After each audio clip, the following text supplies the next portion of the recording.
Hey guys, welcome or welcome back to my channel. And today's video is when they see a group of guys staring at you. Please don't forget to subscribe, like, and share, and let's get going. You're walking down the street, your hands intertwined with Katsuki's on one side, and Kirishima's on the other. The sun was warm, and a gentle breeze ruffles your hair. You're laughing at something Ijiro said, a light-hearted joke about a new hero movie, when you notice them, a group of guys, leaning against the building across the street.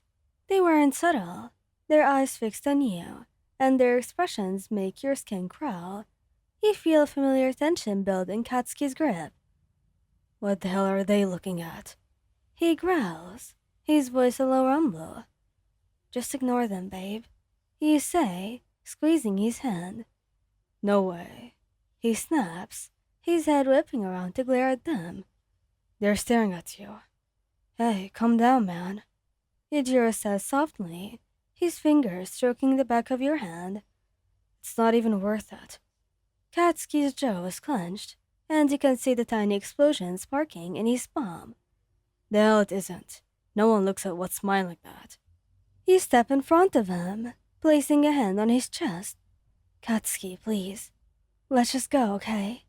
He looks down at you, his crimson eyes blazing with a mixture of possessiveness and fury. I'll deal with them. You and Ijiro go ahead. Not a chance, Ijiro says, stepping forward to step beside you. We're a team, remember?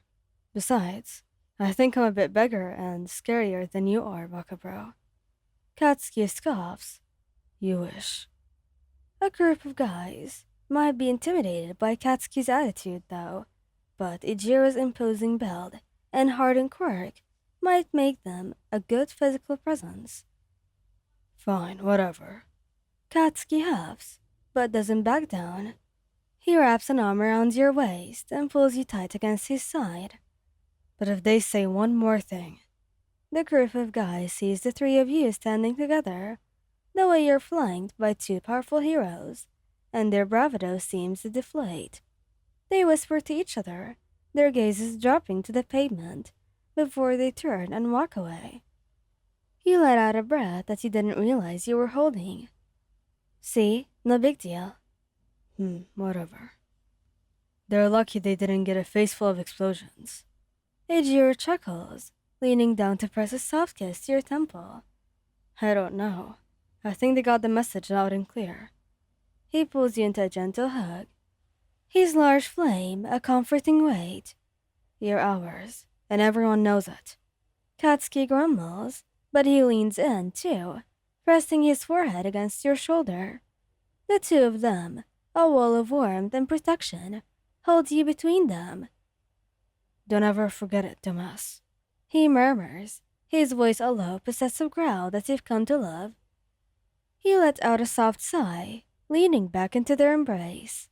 The initial tension from the encounter had dissipated, replaced by the familiar comforting warmth of their presence. You can feel the hard muscle of Katsuki's arm around your waist, and the solid strength of Ijiro's chest right against your back. Okay, I get it. You mumble, a smile playing on your lips. I'm not going anywhere. Ijiro chuckles, his lips brushing against the shell of your ear. Good, because we're not letting you. Katsuki nudges your shoulder with his head. Damn right. Now let's go, I'm starving. I saw a place with some decent-looking spicy curry a few blocks away. Your stomach rumbles in agreement, and you all break apart. But not completely. Katsuki keeps his arm wrapped firmly around your waist, his hands swayed possessively against your hip. Ijiro's hand finds yours, his thumb rubbing soothing circles on the back of your hand. The three of you walk on, a unit, a little bubble of warmth and affection in the bustling city. You spend the rest of the afternoon at a small, cozy cafe, sharing a meal and talking about your days. Katsuki, of course, complains about a particularly annoying hero course, while Ijiro tells you a story about a new training exercise that he's been trying.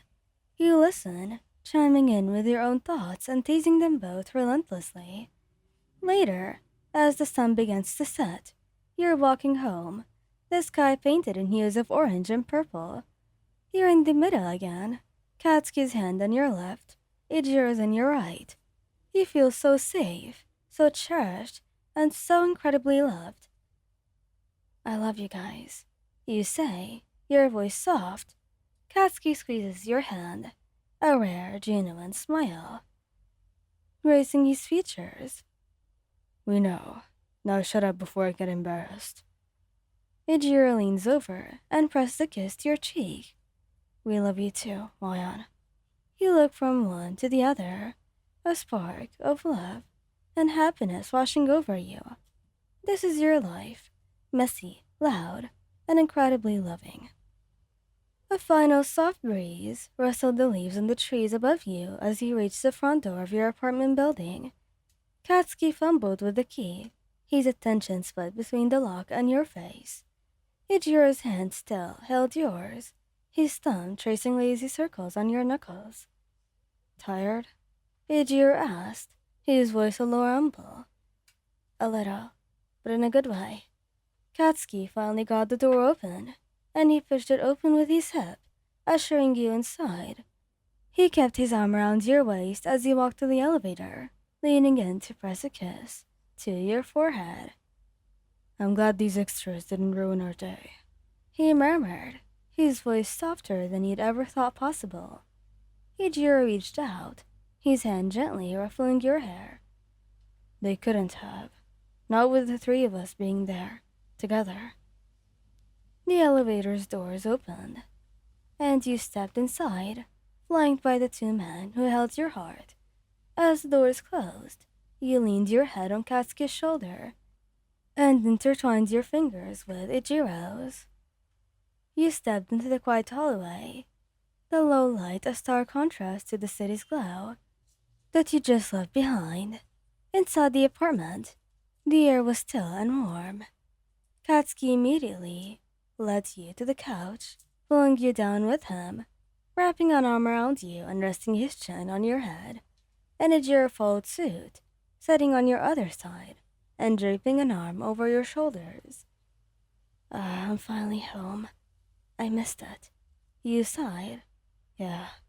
Katsuki rumbled, his voice a low vibration against your hair. True. Home feels like everything. Then in that quiet moment, surrounded by them, you knew that you were exactly where you belonged. Thank you guys for listening. Hope you liked this video. Please don't forget to subscribe, like, and share, and goodbye!